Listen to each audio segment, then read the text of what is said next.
Ujaji Mbuyiseli Madlanga noyiJaji kwiNkundla yomgaqo-siseko uyitshaye isaqhuma ngale ntsasa njengomgqatswa wokuqala ukuxinwa ngemibuzo.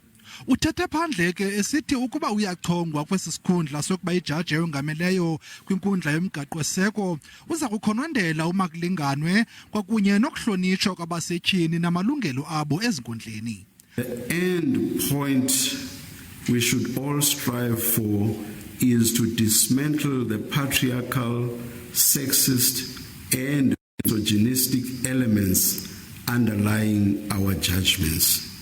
Inkundla yomgaqo-siseko igxekwa kabukhali ngokuhamba ngwenyawo lonwabu ekusombululeni amatyala okanye izikhalazo ezifakwa kuyo.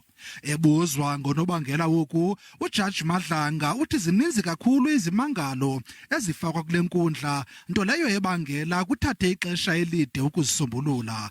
Kodwa nangona kunjalo, uthi le nkundla yenza konke okusemandleni ukukhawulezisa izimangalo eziphambi kwayo. Constitutional Court no longer adjudicates only constitutional matters.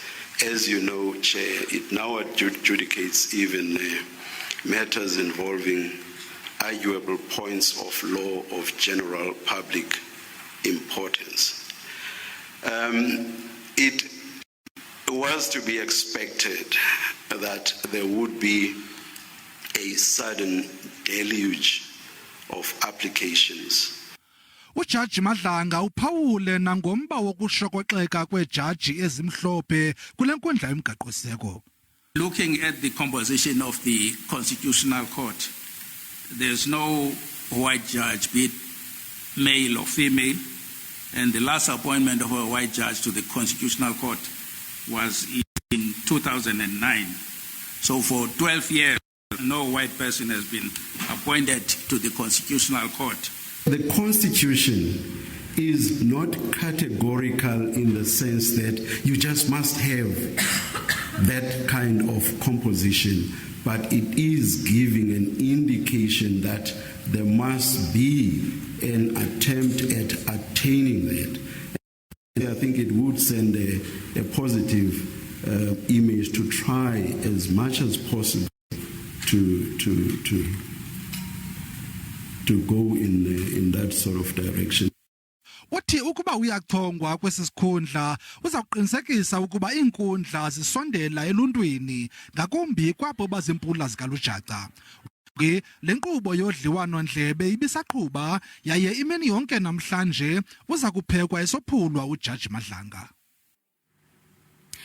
Ukanti iJaji yeNkundla yomgaqo-siseko Ujaji Mbuyiseli Madlanga ngowokuqala kuba nodliwano-ndlebe namhlanje wazalelwa kwaBhaca eMpuma Koloni, watyunjwa kwinkundla ephakamileyo yaseMthatha eneminyaka eyi-34 ubudala, nto leyo eyamenza eyona jaji ncinci ngelo xesha kweli loMzantsi Afrika.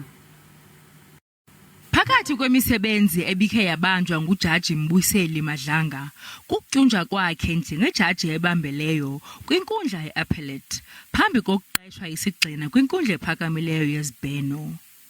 UJaji Madlanga uzibonakalise kumatyala amakhulu naquka iKomishoni eyayiphanda inyikitya yokufa kwabasebenzi mgodini eMarikana eMntla-Ntshona.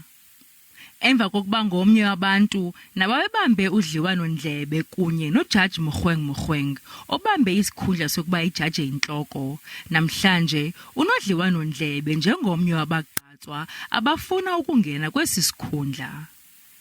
Phakathi kwezinye zezigwebo ebeyinxalenye yazo waye wachaza umthetho wezonyulo i-Electoral Act njengomthetho ongahambisaniyo nomgaqo-siseko.